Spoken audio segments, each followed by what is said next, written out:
Let's talk about how to factor trinomials of the form x squared plus b times x plus c. Now, b and c are just any numbers you want them to be.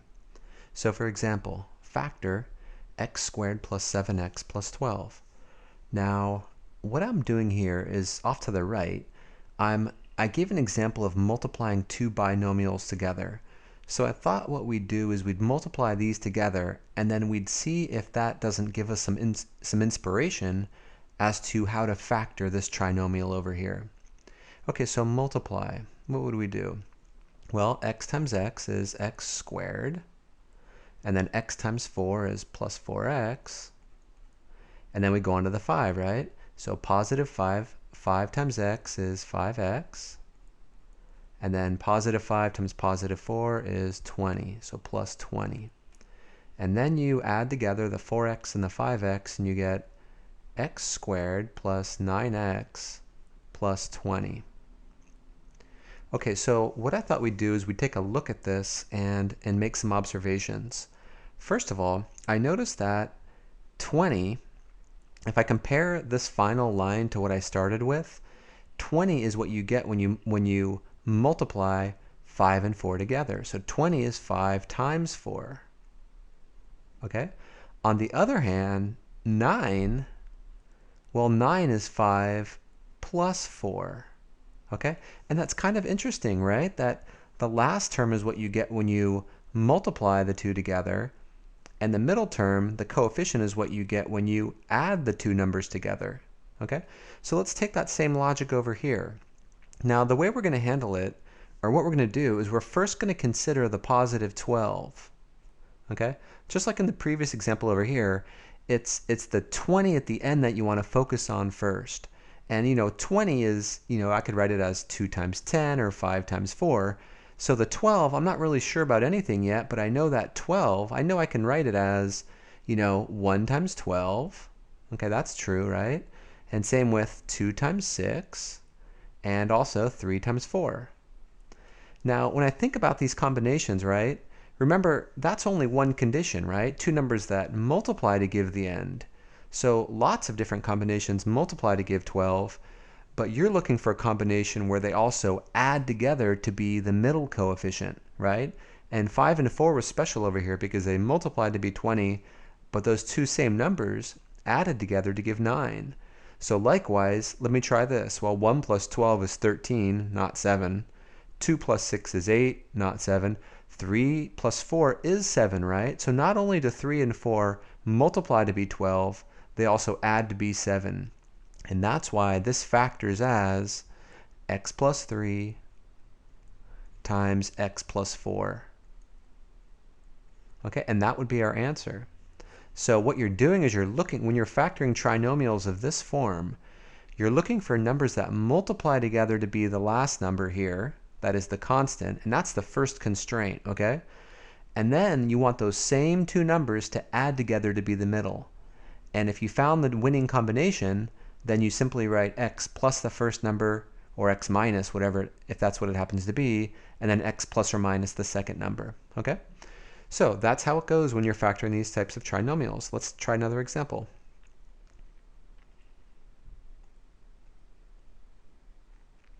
Okay, so we want to factor x squared minus 2x minus 15. And I put up a little multiplication problem for us to try first to sort of, again, gain inspiration from. So let's go ahead and multiply these like we know how to do. X times x is x squared. And then x times 3 is plus 3x. And now remember the negative 8 goes, or the negative goes with the 8. So negative 8 times x is negative 8x. And negative 8 times positive 3 is negative 24. Okay?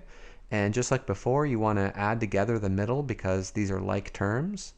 So we have x squared minus 5x minus 24. Okay, and now what I want to do is I want to make an observation. Once again, do you see how negative 8 multiplied by 3 gives negative 24? So this negative 24 is negative 8 multiplied by 3. And then what's true in the middle? Well, again, the middle is negative 8 plus 3. Okay, so this is a minor math miracle right here, right? The two numbers multiply together to give the end, but they add together to give the middle coefficient. So once again, you start with the end, and I see that it's negative, right? And it's important that you not just take 15, but negative 15. So I take the negative 15, and I think to myself, okay, think of two numbers that multiply to be negative 15. Well, if two numbers multiply to be a negative, one of them's got to be negative, and the other's got to be positive. So let's go ahead and create a little list in an ordered way. So negative 1 times 15, and negative 3 times 5, and negative 5 times 3, and then negative 15 and positive 1, right? So all these pairs, they all multiply to be negative 15, but we're also looking for a pair that add to be negative 2. And do you see the pair? It would be the negative 5 and the positive 3. And that's why this factors as x minus 5 times x plus 3. Okay, and that would be our answer. So of course you can multiply this out and check and see that you do indeed get x squared minus 2x minus 15. So again, we found the winning pair here, right? These two numbers multiply to give the last, but they add together to give the middle coefficient. Okay, let's try another one. Okay, so we want to factor h squared minus 8h plus 15.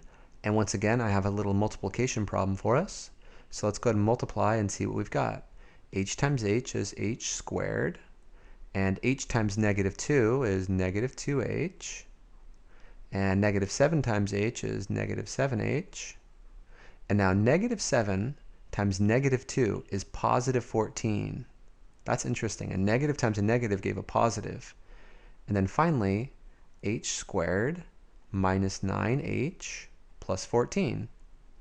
And once again, we have the amazing observation here that negative 7 times negative 2, that's the 14, right? So this is negative 7 times negative 2.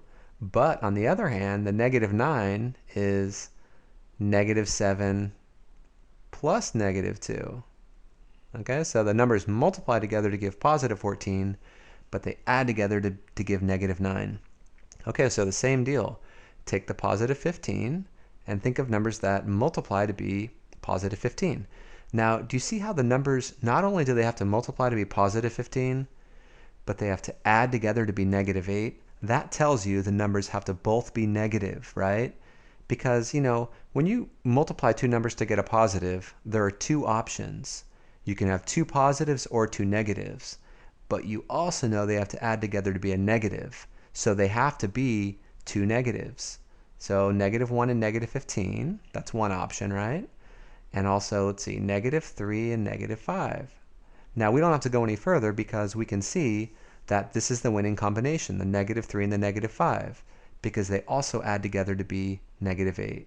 So our answer is going to be h minus 3 times h minus 5. Okay, so we factored this problem, h minus 3 times h minus 5. Okay, let's try one more. Now, we've learned how to factor trinomials, but sometimes you have to do a little bit of extra work first. And this example here illustrates that. Now, whenever you factor, you usually employ many techniques. And the simplest technique to use is the GCF technique. Okay? So when you factor, generally speaking, you want to ask yourself, do they all have something in common? In this case, they do. They all have a negative 2 in common, but they also all have an x squared in common. So you factor that out. That's your GCF. So you get negative 2x squared. Okay, and we're left with, well, it's going to be x squared. And this has got to be a positive, right? Positive 13x, right? Because negative 2 times positive 13 is negative 26. And x squared times x gives x cubed. And a negative 2 times a positive 40, right? That's how we're going to get negative 80. And of course, I don't need any x's because this supplies 2 x's when I distribute it. So at this stage, I've factored out my GCF. Now what you want to do is you want to factor the trinomial inside the parentheses. So this is going to be, well, negative 2x squared. And we can see, using our technique, that we're looking for two numbers that multiply together to be 40, but add together to be 13. So we like to take the 40 off to the side. And of course, the numbers are adding together to be a positive 13, right? So I need a positive times a positive. So it's going to be a 1 and a 40. That's one possibility, right? But this isn't the winning combination because they don't add to be 13. And then you go on to 2 and 20. No, those add to be 22. And then let's see, 4 and 10. Getting close, right? These add together to be 14. And then how about 5 and 8? Okay, ding, ding, ding. That's the winning combination because they also add together to be 13. Now don't forget, you still have this negative 2x squared out there. So, but this trinomial in parentheses gets factored as x plus 5 times x plus 8. Okay? X plus 8. And that would be our answer. Okay, so this is how you factor trinomials of the form ax squared, or make it just x squared plus bx plus c. Now in the next video, what we're going to do is we're going to, this coefficient right here in front, right now it's a 1, right? But later on, we're going to let that be other numbers. And you can see I wrote ax squared a moment ago. That's because generally, this can be something other than a 1. So when this is other than a 1, if this was like a 2 or a 3 or something, then we use another method called the AC method, and we'll see how to do that shortly.